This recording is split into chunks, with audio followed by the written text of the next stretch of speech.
Imagine a train that never stops at a charging station. A train that powers itself as it moves, gliding across tracks with limitless energy. No diesel, no overhead cables, no fossil fuels. What if I told you this isn't science fiction, but reality unfolding in Africa right now? Welcome to the story of the world's first self-charging train, a mind-blowing invention that could rewrite the future of transportation forever.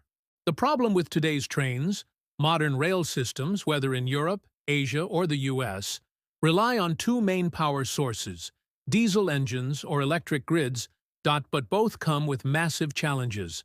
Diesel pollutes and drives up fuel costs. Electrification requires billions of dollars in infrastructure, from overhead cables to power stations. For decades, experts believed there was no way around it. Trains needed external energy. Until now, Africa's bold breakthrough. In a small African engineering hub, innovators have unveiled a revolutionary train prototype that charges itself while in motion. The secret? A breakthrough in regenerative energy capture and self-powering technology. Inspired by the same principles behind self-power cars, but scaled up for heavy rail transport, this train harnesses every movement, every vibration, and even braking force, feeding it back into a closed energy loop. The result? A locomotive that creates its own endless supply of power while carrying passengers or cargo across vast landscapes inside the train. Step inside and you won't hear the rumble of a diesel engine or see the crackle of high-voltage cables. Instead, you'll notice a silent hum of futuristic engineering. The engine core is compact yet powerful, designed with self-sustaining electromagnetic systems. The train's wheels and braking system double as power generators. Even the roof integrates energy panels that capture additional power from the environment. Every detail has been engineered not for speed alone, but for infinite endurance. The first public test. When the prototype made its debut, crowds gathered at the station. Some skeptics called up fantasy on wheels. But then, the train began to move smoothly, silently, and without a drop of fuel. As it picked up speed, the monitors displayed something incredible. Instead of losing charge, the train's battery levels were increasing. The impossible was now undeniable. Shock waves around the world. News of Africa's self-charging train spread like wildfire. Transport experts in Europe called it the most disruptive leap since the steam engine. Asian tech firms sent delegations to study the prototype. And in the US, rail industry giants who had invested billions into electrification were suddenly asking a frightening question. If trains can charge themselves, what happens to our infrastructure? This wasn't just an African breakthrough. It was a global tremor. Governments take notice. Within weeks, African governments began lining up to secure rights to the technology. For nations where electricity grids are unreliable, this train meant freedom. No more dependence on imported diesel. No more billion-dollar projects to install power lines across deserts and mountains. Instead, a self-powered rail network that could connect rural villages to bustling cities, ports, and industrial hubs, changing trade, mobility, and even tourism. But outside Africa, some saw it as a threat. The pushback. Global oil corporations immediately raised alarms. How stable is the system? They questioned. Skeptics claimed it was too good to be true, while others dismiss it as unscalable. Behind the scenes, whispers emerge of lobbying campaigns designed to stall its expansion. Because if Africa's train worked, billions in fuel sales and infrastructure contracts could vanish overnight. And yet, every time the prototype ran, it silenced critics. Scaling up, engineers are now preparing larger versions. Freight trains designed to haul minerals and goods across thousands of kilometers. High-speed passenger trains capable of linking African capitals in record time. And here's the stunning part. Unlike most revolutionary tech that first appears in wealthy nations, this one is emerging from Africa itself. Given the continent a first-mover advantage in the global rail race, a vision of the future. Imagine standing at a bustling station in Lagos, Nigeria. The clock strikes 9 a.m. and a sleek silver train glides in. No diesel fumes, no electric cables overhead. Families bore with ease. Entrepreneurs carry goods. Students prepare for exams. By evening, that same train is in Nairobi, thousands of kilometers away, still running without ever stopping to refuel or recharge. Now imagine this network stretching across Africa, from Cape Town to Cairo, from Dar to Addis Ababa, a web of self-powered rails connecting economies, cultures, and people like never before. The dream of a united, accessible Africa, once thought impossible, suddenly feels within reach. Africa rewrites the rules. With each successful test, Africa begins rewriting the rules of global transport. Where other nations wrestle with massive infrastructure budgets, Africa demonstrates leaner, smarter solutions. Instead of waiting for hand-me-down technologies from the West, it is setting the pace. The self-charging train becomes more than a machine. It becomes a symbol of self-reliance, of innovation born from necessity, and of Africa's determination to leap ahead instead of playing catch-up. The hidden challenge. But innovation is never without obstacles. Behind closed doors, engineers wrestle with scaling issues. Can the train handle heavy industrial loads over rough terrain? Will the technology survive decades of wear and tear? And most importantly, how will powerful industries that feel threatened respond? Some experts warn of sabotage, others of buyouts, where corporations might attempt to purchase the tech just to bury it.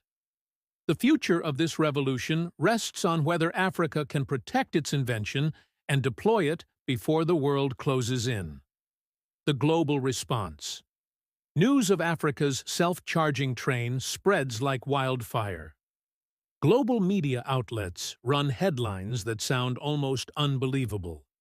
Africa skips the grid. Self-powered rail shocks experts.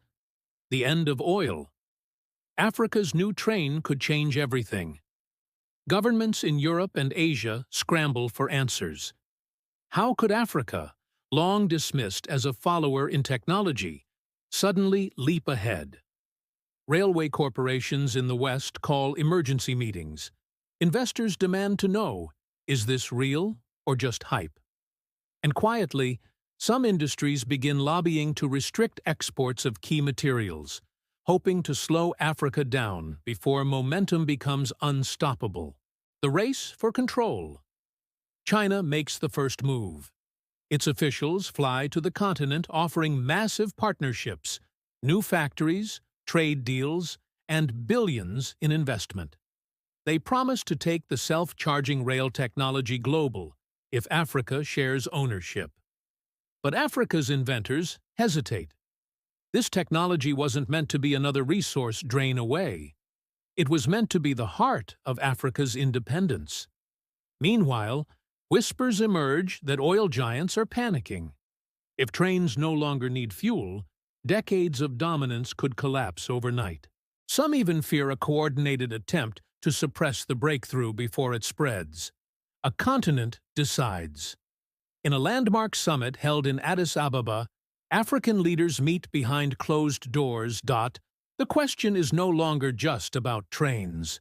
It's about sovereignty. Do they open the doors to foreign investment and risk losing control? Or do they unite, protect the invention, and build the future on their own terms?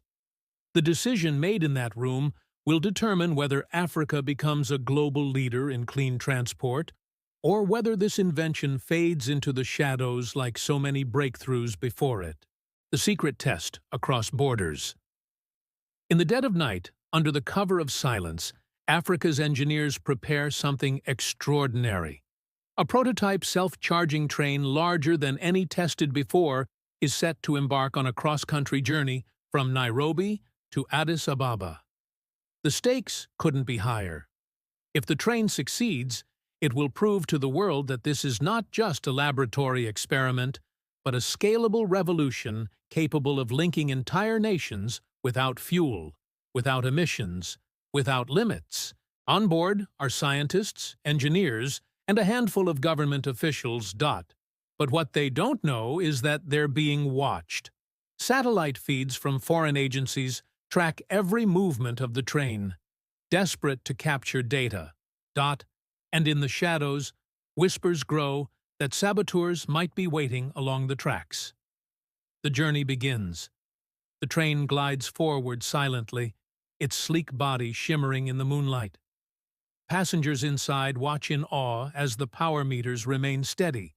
No external electricity, no fuel, just continuous motion. Villagers along the tracks gather, holding lanterns and phones, their cheers echoing in the night. For them, this isn't just about transport.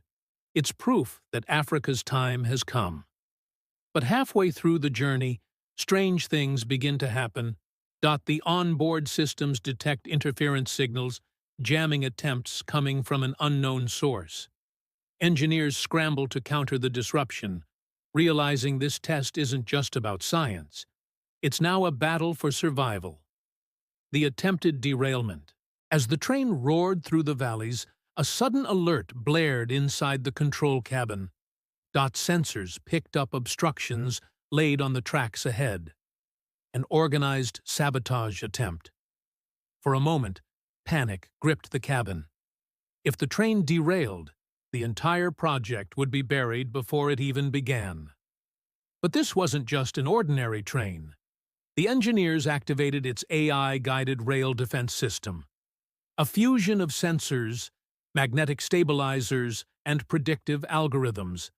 With surgical precision, the train adjusted speed, shifted balance, and glided past the obstruction as if it were never there. The passengers erupted in disbelief.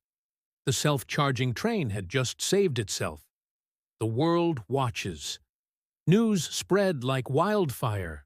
Drones captured the scene and streamed it globally.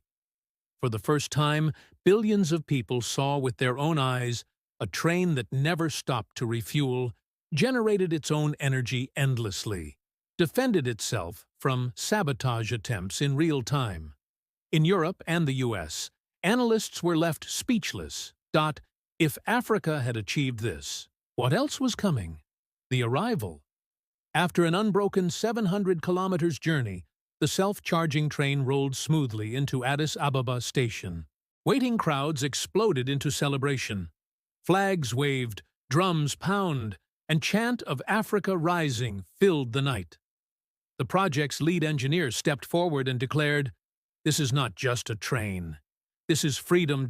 From fuel, from pollution, from dependency." Today, Africa leads the way.